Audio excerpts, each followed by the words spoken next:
Hablaremos en esta tarde de delitos cibernéticos con dos expertos en temas de seguridad que analizarán el tema y nos pondrán en evidencia cómo hacer para no caer en esos juegos, Alejandra, porque estamos realmente siendo bombardeados por tanta oferta que uno nunca sabe si al final puede llegar a ser un delito per se, hablando de las cuestiones tecnológicas.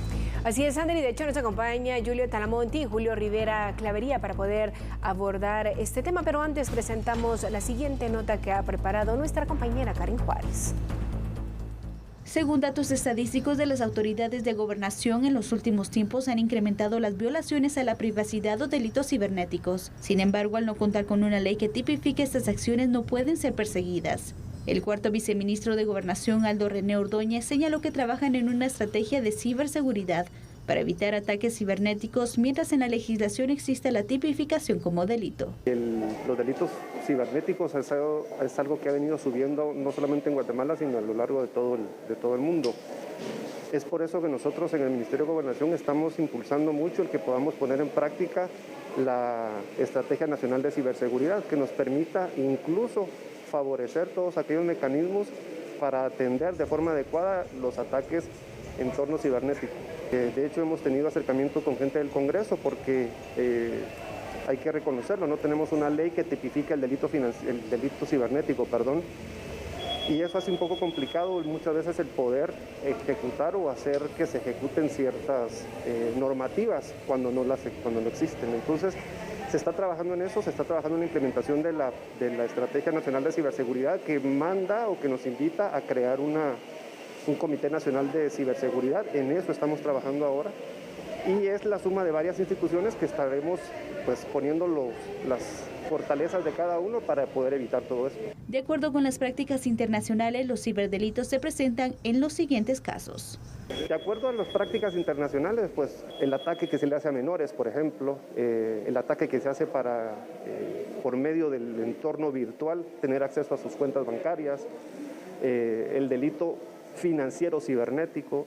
Son varios que nosotros debemos de tipificar precisamente para atender de mejor manera esos delitos. De hecho, de lo que nos invita la Estrategia Nacional de Ciberseguridad es la creación de un CERT, el cual ya está funcionando en el Ministerio de Gobernación. La intención es que ese CERT pueda ser a nivel nacional y muy pronto a nivel centroamericano, precisamente para que en la medida que podamos comunicarnos y podamos estar compartiendo información, podamos atender de mejor manera todos aquellos delitos que, como ustedes bien saben, ya en el ciberespacio ya no existen fronteras. En 2019 se presentó en el Congreso de la República la iniciativa 5601 para la creación de la Ley de Prevención y Protección contra la Ciberdelincuencia. Sin embargo, desde su dictamen no ha tenido avance en el Pleno. El licenciado Julio Talamonti con nosotros y también Julio Rivera Clavería. Talamonti. Gracias, Andri, gracias, Alejandra, el licenciado Rivera Clavería. Aquí tengo en mis manos un par de dispositivos electrónicos, ¿no? Un teléfono celular, todos disponemos de él, una tablet y en casa, pues obviamente, gracias, tenemos todos computadora, alguna situación. Ya es imposible no tener un dispositivo electrónico, por lo cual es imposible que Guatemala no tenga una ley que tipifique los delitos cibernéticos. ¿Saben por qué esta iniciativa de ley va a ser aprobada por el Congreso? Porque en el año 2018 nosotros como Estado firmamos y nos adherimos a la Convención de Budapest. Y en esa Convención de Budapest lo que se hace es promover la persecución de los delitos cibernéticos. Así que estoy seguro que esta laguna legal que hay actualmente va a ser seguramente aprobada en esta 9ª legislatura, tipificando los famosos delitos cibernéticos. Licenciado Rivera Clavería, ¿cuál es su opinión? Pues vea, yo me siento muy complacido porque efectivamente este tipo de delitos se está cometiendo a lo largo y ancho del mundo. Y efectivamente Guatemala ha sido víctima en muchos casos de delitos, de ciberdelitos que tienen su origen en otros países y que efectivamente tenemos que tener todos los mecanismos necesarios para poder proteger a los usuarios de la Internet en Guatemala, pero especialmente gobierno e empresas e individuos. Por lo tanto, qué bueno que al final de todas las súplicas que se han hecho al Congreso de la República pueda ser propuesta una ley y vaya a ser aprobada. Bueno, Talamonti, Julio Rivera Clavería, Alejandra, hablemos un poquito de ¿cuáles pueden ser los delitos cibernéticos? ¿Les parece? Wow, claro, a ver, ábrenos un poco la mente ahí. Vamos a abrir un poco Sí, el pase el aquí para el licenciado conocimiento, también Rivera Clavería sobre estos delitos. Hay delitos cibernéticos que se manifiestan de manera financiera. Las estafas que se dan con las compras, tarjetas de crédito, por ejemplo, tarjetas de débito, la clonación de estos datos informáticos, la clonación de nuestros datos personales, el hecho de la pornografía infantil. Y aquí quiero hablar de algo que casi nunca le gusta hablar al guatemalteco, es decir, la web que conocemos, la red, el internet, no es, conocemos solo la punta del iceberg. Estos delitos cibernéticos se tienen que perseguir a través de una situación que se llama la Deep Web, donde todo esto, aunque ustedes no lo crean, la venta de niños, la trata de personas, la tortura todavía, los asesinatos y un montón de cosas más, el coyotaje, se tipifican allí y ahí están claramente, pero Guatemala tiene esa gran laguna legal. Definitivamente, y sí que es una laguna legal porque permite cometer este tipo de delitos. ¿Cómo se podría iniciar el proceso para que estos sean penalizados, Julio Rivera Clavería? Pues bueno, lo primero que hay que tener es la tecnología. Primero, aprobar la ley. Segundo, la tecnología. Porque efectivamente aquí la base fundamental es la tecnología para poder plantear las acusaciones a través del Ministerio Público en el futuro. Pero aquí hay algo que es muy importante y que ustedes tienen que tener en cuenta. A mí lo que más me preocupa de todos los delitos que ya mencionó el licenciado Talamonti es el robo de identidades.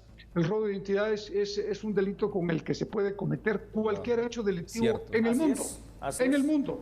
Y el grave problema es que nos vemos relacionados con delitos que nunca ninguno de nosotros pudo haber cometido.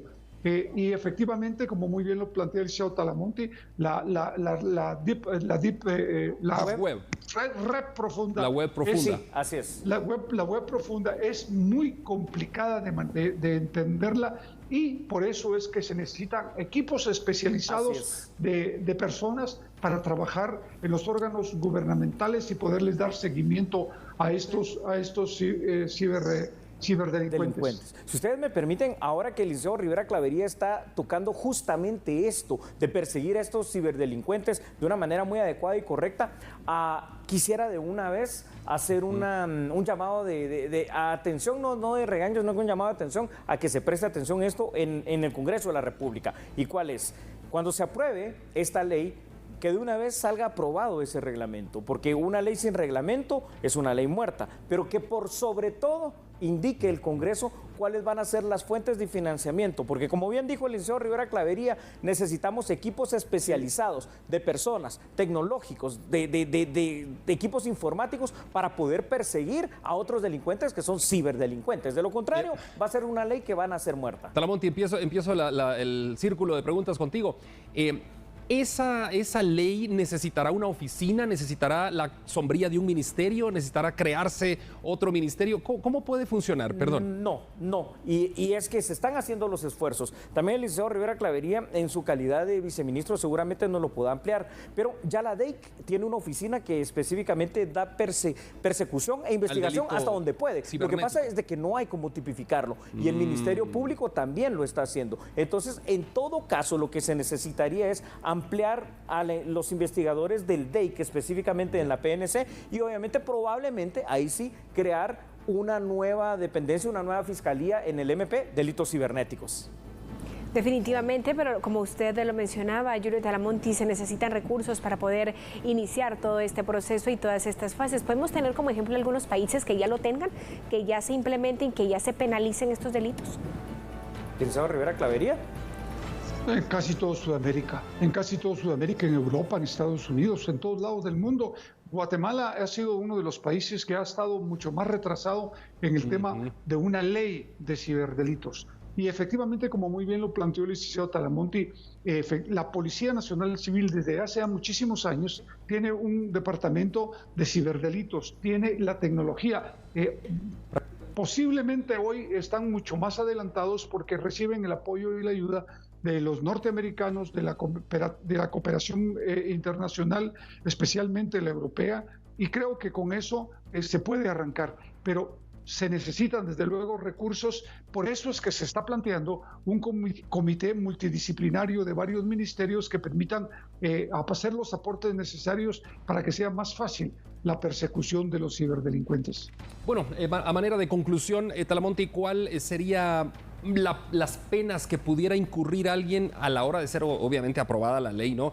¿Serían penas contundentes, fuertes, o estas penas de ciberdelitos no son tan duras?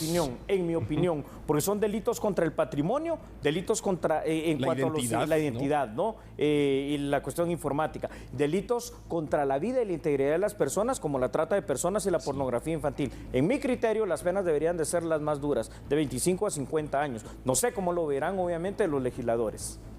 Definitivamente tendríamos que dar seguimiento y esperemos que esta discusión y también esto que se ha puesto sobre la mesa pueda ser considerado para poder iniciar con este proceso. Julio Rivera Clavería y Julio Talamonte, gracias por habernos acompañado esta tarde. Muy buen tema, ¿no? Para estar educándonos constantemente en esto. Y yo creo que le falta a Guatemala aprobar esta ley. Ojalá se haga rápido, ¿no? ¿Puedo pedirle al licenciado Rivera Clavería que en 10 segundos nos diga, licenciado Rivera Clavería, qué es lo más importante para esta ley de delitos cibernéticos hoy por hoy?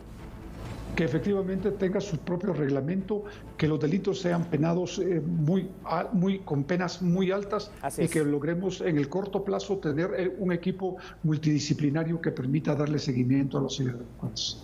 Continúe usted con TN23. Muchas gracias a ambos analistas.